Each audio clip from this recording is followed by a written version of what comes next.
எல்லாருக்கும் வணக்கம்.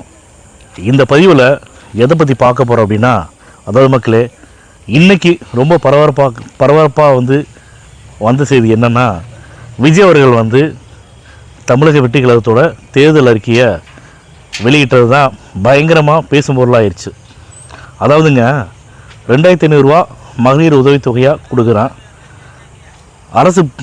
அரசு பேருந்தில் கட்டணங்கள் கிடையாது. முன்னாடி பிங்க் கலர் பஸ்ஸுக்கு மட்டும்தான் கட்டணம் கிடையாது, மீதி எந்த பஸ்ஸாக இருந்தாலும் கட்டணம் இருக்குதுன்னு சொல்லி திமுக அறிவித்தாங்க.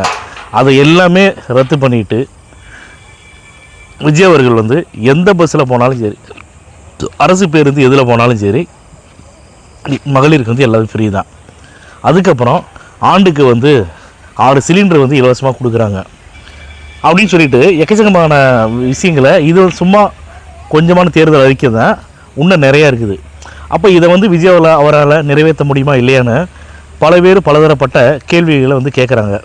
அதுக்கு விஜய் அவர்கள் தெளிவாக சொன்னாங்க, 2024 25 வரைக்கும் உண்டான பட்ஜெட்டு தாக்கல் பண்ணாங்க இல்லையா, பட்ஜெட் தாக்கல் பண்ணாங்க. அதில் பார்த்திங்கன்னா 4,39,000 கோடிக்கு மேலே தான் பட்ஜெட் தாக்கல் பண்ணியிருக்காங்க.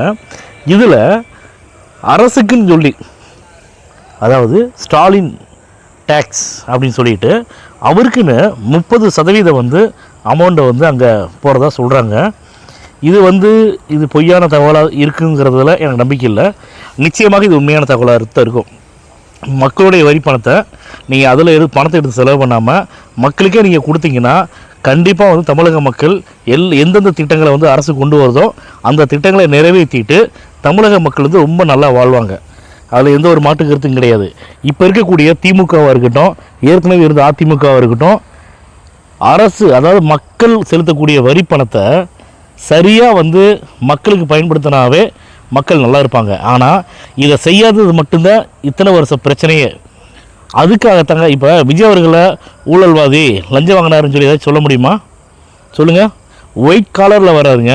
எப்படிங்க ஒயிட் காலரில் அரசியலுக்கு வந்திருக்காரு.